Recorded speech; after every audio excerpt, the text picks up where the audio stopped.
اعوذ باللہ من الشیطان الرجیم بسم اللہ الرحمن الرحیم الحمد للہ والصلاة علی علیہ اما بعد۔ پچھلے کچھ دنوں سے محبت کے متعلق بات ہو رہی ہے، بیان ہو رہا ہے کہ محبت اطاعت اور فرما برداری کا نام ہے، اور کچھ شخصیات کا ذکر ہو رہا ہے کہ جن نے محبت کا ثبوت دیا ہے، محبت کی ہے اور محبت کر کے دکھائی ہے، اور صحیح محبت جو ہوتی ہے اس کا ثبوت دیا ہے۔ اسی کو آگے بڑھاتے ہوئے آج پیغمبر اسلام کے صحابی اویس کرنی کے بارے میں بتانا چاہتا ہوں کہ پیغمبر اسلام کے یہ وہ صحابی ہیں، ایک لحاظ سے تو صحابی، اس کو تابعی کہا جا سکتا ہے کیونکہ اس نے رسول اکرم کی زیارت نہیں کی، تو ملتا ہے کہ یہ پیغمبر اسلام سے دور تھے، یمن میں رہتے تھے، اور پیغمبر اسلام کی زیارت کا بڑا شوق تھا کہ اللہ کے نبی کی زیارت نہ کر سکے، تو پیغمبر اسلام اپنے سینے کے بٹن کھول کے یمن کی طرف منہ کر کے کہتے تھے کہ مجھے یمنی دوست اویس کرنی کی وطن کی ٹھنڈی ہوا آ رہی ہے۔ تو اویس کرنی کی شان کو آپ سمجھنے کی اتنا کافی ہے کہ اویس کرنی رسول کے قریب نہیں ہیں، نبی سے دور ہیں، تو نبی سے دور رہ کر نبی کی زیارت نصیب نہ ہو کے اگر دین پہ عمل کر رہا ہے، اگر اللہ کی اطاعت کر رہا ہے، اگر اللہ کی نافرمانی سے بچ رہا ہے، تو پیغمبر اسلام فرماتے ہیں کہ میرا اس قدر قریب ہے کہ مجھے اس کی وطن کی ٹھنڈی ہوا اور جو اس کی ویسے کرنے کی سمجھ لو کہ خوشبو محسوس ہو رہی ہے۔ تو جو قریب بیٹھے ہیں تو کہنا پڑتا ہے کون انی دفع ہو جائے، مجھ سے دفع ہو جاؤ۔ جو رسول کے قریب ہیں وہ عمل نہیں کر رہے، جو رسول سے دور ہے وہ ہدایت حاصل کر رہا ہے، رسول اکرم صلی اللہ علیہ وسلم کے قریب ہے،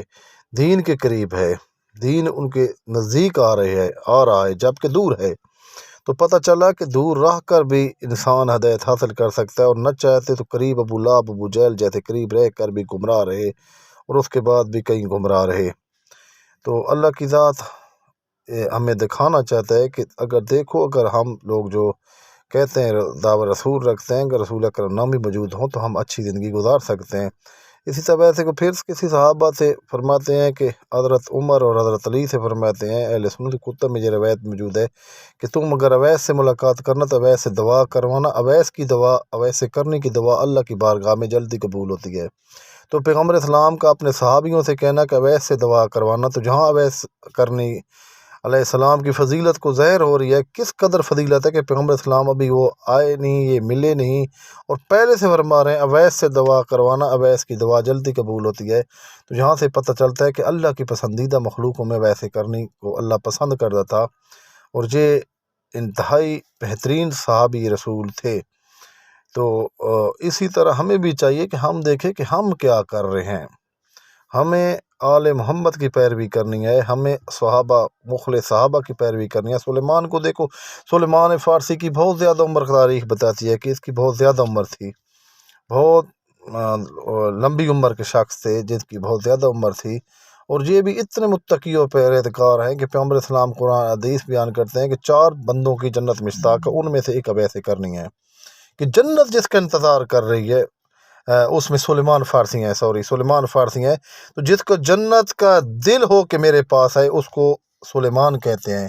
اور جو پیغمبر اسلام صلی اللہ علیہ وسلم جس کو دور سے محسوس کریں اس کو اویس کرنی کہتے ہیں۔ تو ہمیں اویس کرنی اور سلیمان فارسی جیسے صحابہ کرام کی سنت پہ چلنے کی، ان کے سیرت و کردار اپنانے کی اللہ توفیق دے۔ اللہ کی ذات ہمیں ایمان پہ ثابت قدم رکھے۔ اللہم صلی علی محمد و آل محمد۔